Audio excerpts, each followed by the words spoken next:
pentadbiran tentera Jepun di tanah Melayu. Latar belakang pendudukan Jepun yang mana berlakunya pendaratan tentera Jepun di Kota Baru, Singgora dan Patani. Jepun mengambil masa selama 70 hari untuk melumpuhkan kekuatan British.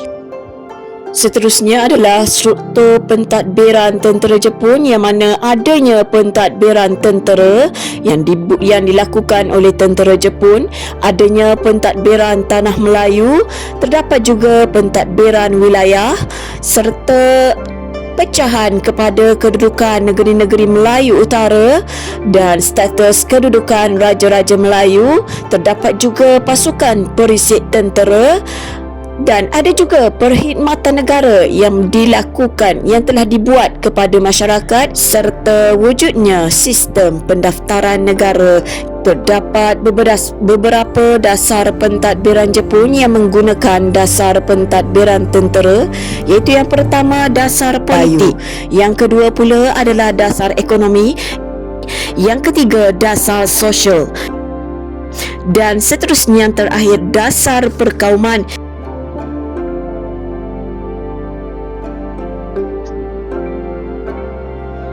Seterusnya para pelajar, kita akan lihat di dalam dasar politik, iaitu pentadbiran ketenteraan yang mana tentera Jepun telah memperkenalkan sistem pentadbiran bercorak ketenteraan di tanah Melayu. Seterusnya para pelajar, terdapat penyatuan tanah Melayu dan Sumatera oleh tentera Jepun, namun pada tahun 1944 tanah Melayu dan Sumatera dipisahkan kerana tidak mendapat sokongan orang Melayu. Dasar terhadap Raja-Raja Melayu pula adalah raja dikekalkan sebagai sultan di setiap negeri. Dasar terhadap agama Islam pula adalah Jepun memberikan perhatian kepada agama Islam untuk mendapatkan sokongan orang Melayu sehingga membuatkan pemimpin Islam tertarik dengan dasar Jepun.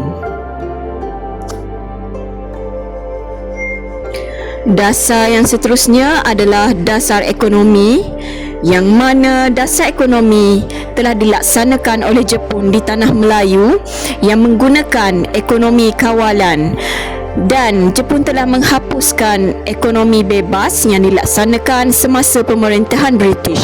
Jepun telah mewujudkan sistem ekonomi yang dikawal oleh kerajaan secara langsung, yang mana sistem ekonomi ini bersifat berdikari dan tidak bergantung kepada negara luar.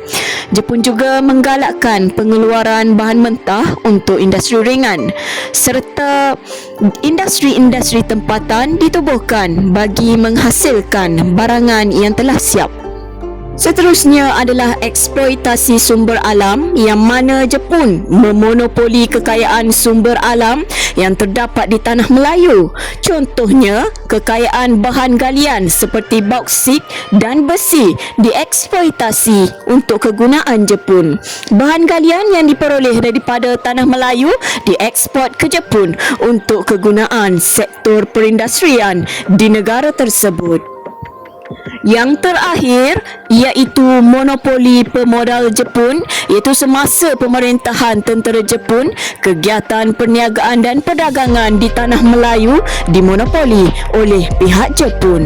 Semua kegiatan ekonomi yang dipegang oleh pemodal-pemodal Eropah dan China telah diambil alih oleh tentera Jepun, seperti sektor industri, bank, pengangkutan, perlumbungan dan ladang-ladang getah telah dikuasai oleh tentera Jepun. Dasar ketiga pula adalah dasar sosial, yang mana Jepun memperkenalkan dasar Nipponisasi ataupun dasar penjepunan bagi menghapuskan pengaruh barat di tanah Melayu.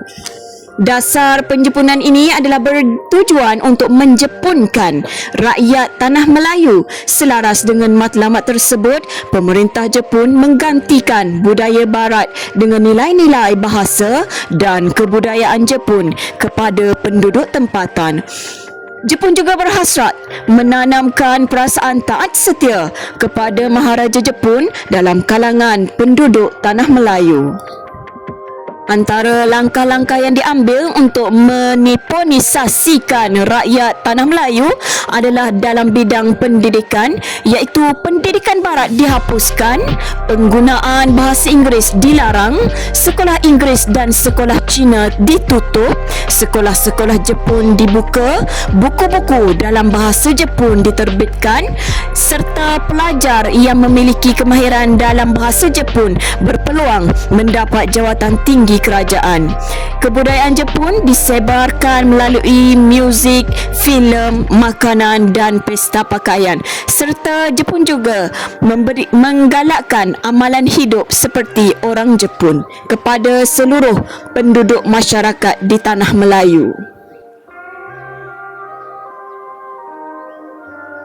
Begitu juga dengan cuti umum yang mana Jepun telah menetapkan kalendar Jepun yang perlu diikuti oleh masyarakat, seperti terdapatnya cuti hari kelahiran Maharaja Jepun, cuti hari Angkatan Tentera Darat, Laut dan Udara, cuti sempena musim menuai, yang bertujuan adalah untuk menanam perasaan cinta rakyat Tanah Melayu terhadap negara Jepun.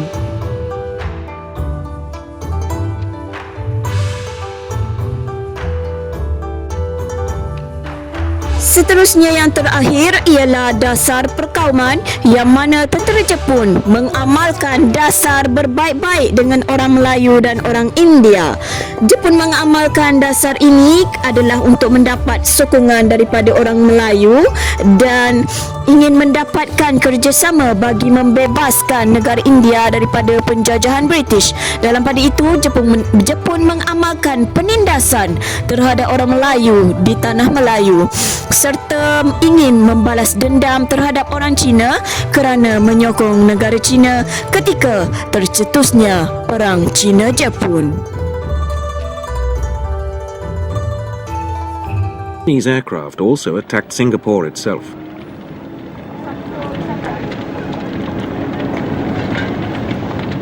Meanwhile, Yamashita's troops pressed southwards.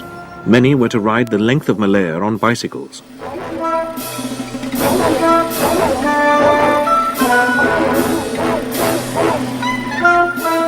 Once they came up against opposition, the Japanese would take to the jungle and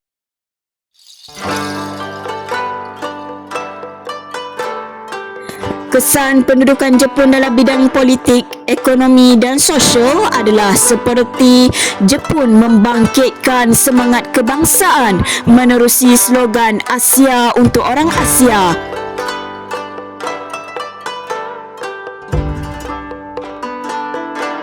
Dari aspek ekonomi pula adalah sistem ekonomi kawalan telah menyebabkan kemerosotan ekonomi.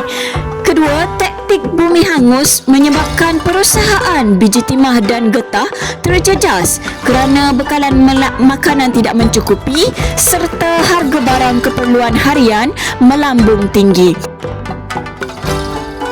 Dari aspek sosial pula, dasar penjepunan diperkenalkan untuk menghapuskan pengaruh barat. Yang kedua, pendidikan berasaskan bahasa dan budaya Jepun diperkenalkan. Adanya taraf kesihatan penduduk yang menjadi merosot, berlakunya penularan wabak penyakit seperti beri-beri, taun dan malaria. Penduduk menjadi mangsa kekejaman tentera Jepun.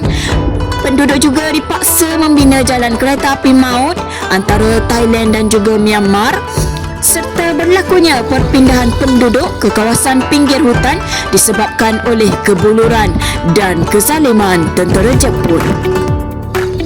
Latihan pengukuhan. Terdapat dua bahagian, iaitu bahagian A untuk soalan struktur dan bahagian B untuk soalan esei. Para pelajar perlu menjawab kesemua soalan dan perlu menjawab di atas kertas kajang yang dibeli di Koperasi Kolej Tingkatan 6. Dan dengan itu berakhirlah video kita pada kali ini. Sampai jumpa lagi di masa yang akan datang.